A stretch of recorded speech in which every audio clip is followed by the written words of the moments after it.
नमस्कार मित्रांनो, स्वागत आहे तुमचं माझ्या चॅनलवर माझा प्रवास माझी दुनिया। आज आपण मुंबईला दोन सुंदर प्राचीन बौद्ध मंदिरला भेट देणार आहोत। तर चला, आता आपण बामणडोंगरी या स्टेशन जवळ आलेलो आहे। बामणडोंगरी हे स्टेशन गेल्या 5-6 वर्षा अगोदरच बनलेले आहे, कारण की हे नवी मुंबईमध्ये आहे। बामणडोंगरी स्टेशन पासून आपण ट्रेननी बेलापूरला जाऊ, कारण की बामणडोंगरी ह्या स्टेशन पासून सध्या नवी मुंबईला जाण्यासाठी डायरेक्ट ट्रेन उपलब्ध नाही। तर आपल्याला नेरूळ किंवा बेलापूर ह्या स्टेशनला जायला लागते। पण ह्या वेळेस बेलापूरला जाण्यासाठी ट्रेन ही पहिली लागली होती, तर आम्ही थेट बेलापूरची ट्रेन पकडून बेलापूर स्टेशनला जायला निघालो।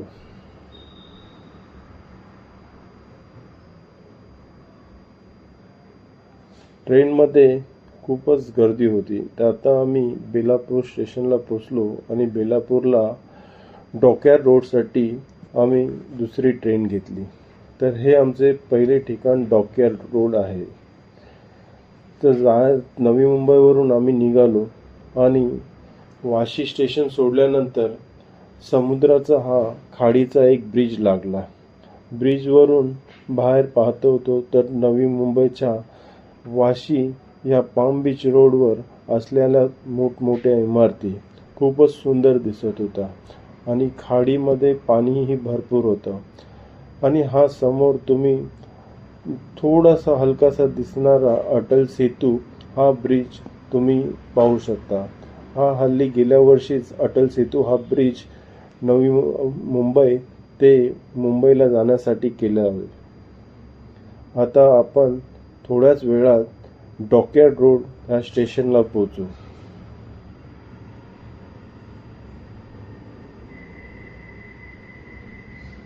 आता डॉकयार्ड रोड हा स्टेशन आला आहे।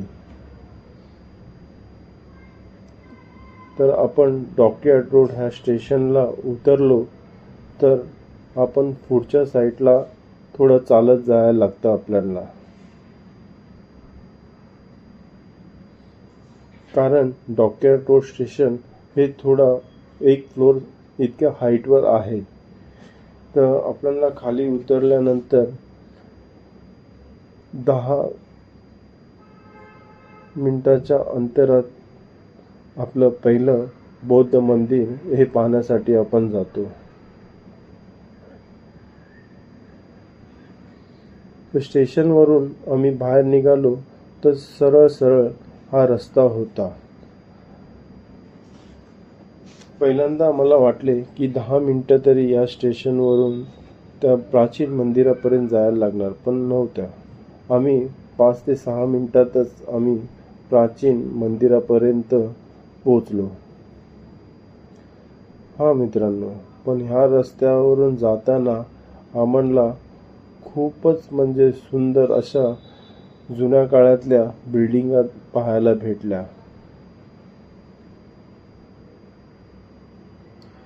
चायनीज आणि बुद्धिस्ट काळाचा एक सुंदर विंटेज टच या भागात आजही जाणवतो।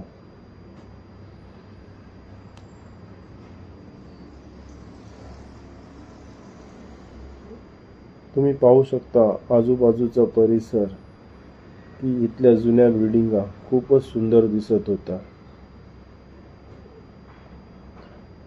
हळूहळू आम्ही प्राचीन मंदिराच्या दिशेने चालत होतो आणि आम्ही प्राचीन मंदिरापाशी पोचलो। हे चायनीज लोकांनी बौद्ध मंदिर हे बांधले आहे, पण आम्ही सोमवारी आलो होतो आणि नंतर इकडे आल्यानंतर कळाले की हे मंदिर खाली शनिवार आणि रविवारीच उघडे असते।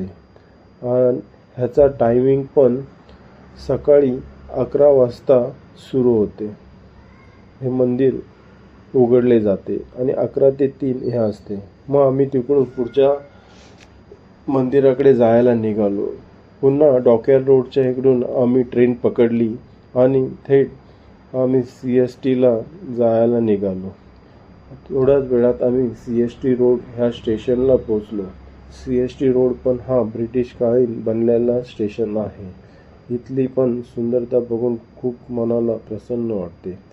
आणि स्टेशनवरून बाहेर निघताच खालती गेल्यावरून आम्हाला मेट्रो ह्या स्टेशनला जायला मिळाले. मुंबईची ॲक्वा लाईन मेट्रो आम्ही पोहोचलो आणि आम्ही तिकीट घेण्यासाठी मेट्रोच्या दिशेने जायला लागलो. ही मेट्रो सध्या हल्लीच 1 महिना अगोदरच चालू झालेली आहे. मेट्रोची सुंदरता बघून आम्हाला खूपच चांगले वाटले, कारण की मुंबईमध्ये ही पहिली अंडरग्राऊंड मेट्रो चालू झालेली आहे. या अंडरग्राऊंड मेट्रोला पाहून असं वाटत होते की नक्की ही मुंबईमध्येच आहे की कुठल्या बाहेरच्या जागी. हळूहळू पुढे जाताच तिकीट काउंटर लागले.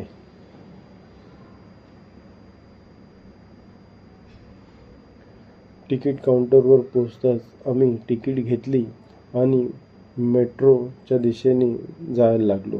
हे पाहता की मेट्रो आणखी 1 फ्लोअर खालती होती. मग आम्ही खालती उतरल्यानंतर समोरून एक मेट्रो जाताना दिसली आणि राईट साईडला आम्हाला मेट्रोसाठी जायला कळाले, कारण की आम्हाला वरळी या साईडला जायचं होते.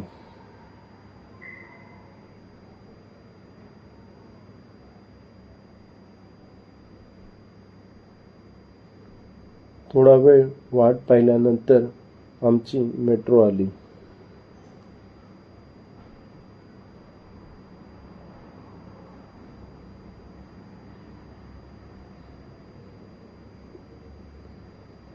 मेट्रो आल्यानंतर आम्ही मेट्रोमध्ये आत जाऊन बसलो. मेट्रो बघायला खूपच चांगलं वाटत होते की अशी ही ट्रेन आपल्या मुंबईमध्ये सुरू होऊ शकते, वाटलं नव्हतं. चला, काही ना हो, पण काही वर्षानंतर ही मेट्रो चालू तरी झाली आणि मेट्रोमध्ये आपण पाहू शकता की खूप लांबपर्यंत आपण मेट्रोच्या आतमध्ये बघू शकता. आणि मेट्रो जशी जशी पुढे जात होती आणि वळणे येत होती, त्या वळणाला ही मेट्रोचे वळण दिसत होते. तर खूपच छान दिसत होती मेट्रो आतून. तर आम्ही वरळी स्टेशन इकडे पोहोचलो. आता आम्ही ॲक्सिलेटरनी वरती जायला निघालो.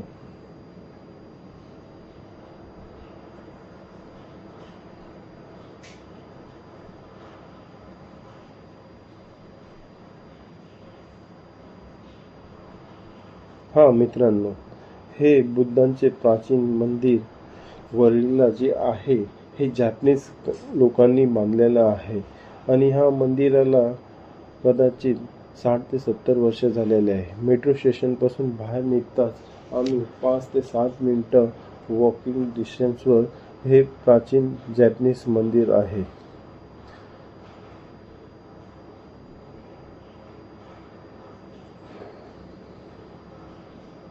हळूहळू मंदिराच्या दिशेने आम्ही चालत आलो आणि मंदिराचे दर्शन लांबूनच झाले.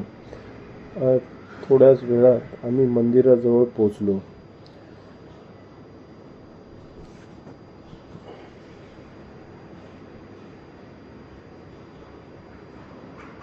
ह्या मंदिराचे आज चॅरिटी हे इथले लोकच बघतात. बूट उतरली आणि आम्ही मंदिरामध्ये जायला लागलो. तर मंदिरात आतमध्ये जायच्या वेळेस बघितले तर खूप सारे माणसं आतमध्ये बसले होते आणि एक भिक्षू त्यांना प्रवचन देत होते. आतमध्ये जातात पाहिले की बुद्धांची एक सुंदर सफेद अशी मूर्ती होती आणि बाकीच्या गोल्डन अशा बुद्धांच्या मूर्त्या होत्या. आतमधला परिसर बघून खूपच छान वाटले. थोड्याच वेळात पाय पडून थोडे बाहेर आल्यानंतर बौद्धचारी हे तिथल्या लोकांना बुद्धांचे कॅलेंडर देत होते आणि आतमध्ये वरच्या साईडला पाहिले तर गौतम बुद्धांची खूपच जुनी प्राचीन चित्र असे पाहायला आम्हाला भेटले. चित्र पाहून असे वाटत होते की खूपच मनाला शांतता वाटत होती, कारण की बुद्ध हे शांततेचे प्रतीक आहे आणि आतमध्ये आल्यानंतरही आम्हाला शांतता खूप चांगली जाणवत होती. इथली पॉझिटिव्ह एनर्जी आम्हाला खूप काही सांगत होते. आम्ही बौद्धचार्यांना विचारले की इथल्याबद्दलची काही माहिती द्या, पण त्यांनी थोडा वेळाने आम्हाला काहीतरी माहिती सांगितली. पण खूप बरं वाटलं, इथली माहिती पण भेटली आणि ह्या मंदिराला आम्ही विजिटही केला. त्यांनी आम्हाला मंदिराच्या आतच्या बाजूला घेऊन गेले. आतमध्येही छोट्याशा मूर्त्या ठेवल्या होत्या आणि त्यांनी मंदिराचा इतिहास सांगितला. इतिहासामध्ये ते बोलले, हे मंदिर आजच्या वेळेस जॅपनीज लोकांचं सांभाळतात, कारण की आपल्या इकडे बौद्धांचे मंदिर पाहायला खूपच कमी लोक हे करतात. तुम्ही पाहू शकता की समोरही बुद्धांच्या छोट्या छोट्या मूर्त्या आणि छोट्याशा पेंटिंग ठेवल्या आहेत. हे खूपच छान आणि सुंदर दिसत होते. मित्रांनो, जर तुम्हालाही वेळ भेटला तर तुम्ही ह्या मंदिराला नक्की व्हिजिट द्या, कारण की हे मंदिर खूपच जुने आणि खूपच छान दिसत होते. ह्या मंदिराचा स्ट्रक्चर तुम्ही पाहिला असेल बाहेरून, हे सेम बोधगया ह्या मंदिरासारखेच दिसत होते. थोडा वेळ आम्ही इकडे बसलो आणि त्यांच्यावर थोड्या गप्पा मारल्या.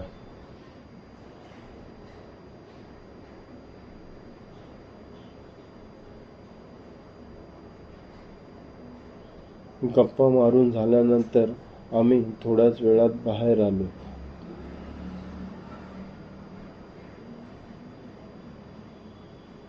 काही न हो, पण आतमधला परिसर बघून असे वाटत होते की काही भूतकाळामध्ये तर आम्ही गेलो नाही, कारण की खूपच जुन्या वस्तू तिकडे होत्या आणि त्या जुन्या वस्तू पाहून मनाला खूप चांगले वाटत होते.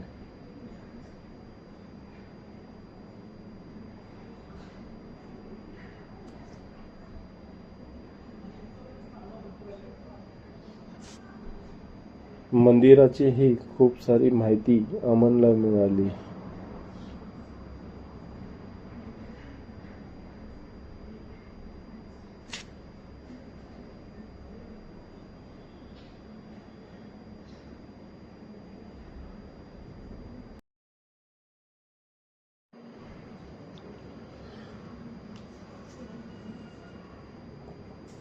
त्यांनी बुद्धांबद्दलची खूप सारी माहिती आम्हाला दिली.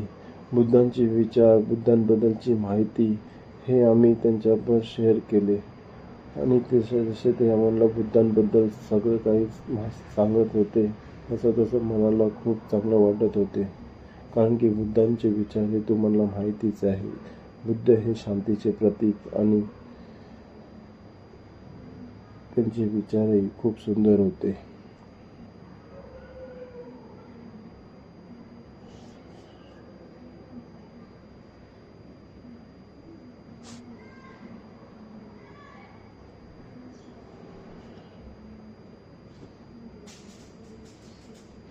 ह्या मंदिराची माहितीबद्दल हे पुस्तक त्यांनी आम्हाला दिले.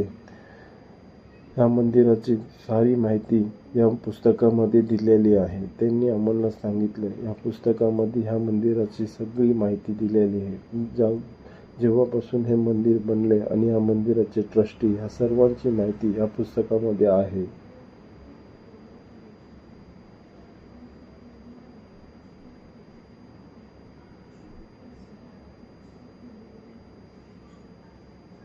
मित्रांनो, असे आपण प्राचीन मंदिर पाहिले तर मनाला खूप चांगले वाटते आणि आपल्यापेक्षा मोठ्या माणसाबरोबर बोलूनही आपल्याला खूप चांगले वाटते आणि ह्याबद्दलची मंदिराची माहिती ते आम्हाला देतानाही आम्हाला ते ऐकायलाही खूप चांगलं वाटत होते. बाहेर आल्यानंतर समोर बाबासाहेब आंबेडकर यांचीही माहिती तिथे होती, कारण की बाबासाहेब आंबेडकर त्यांनी ह्या मंदिराला भेट दिली होती. ते आम्हाला सांगत होते की बाबासाहेब होते तेव्हा ह्या मंदिराला तेही पाया पडायला यायचे आणि ती माहिती सर्व आम्ही भेटली. आणि हा मंदिराचा बाहेरचा परिसर तुम्ही पाहू शकता. हे मंदिर सेम बोधगया ह्या मंदिरासारखेच दिसते. मंदिराच्या मागच्या साईडलाही आम्ही जाऊन पाहिले. मंदिर खूपच छान आणि सुंदर दिसत होते.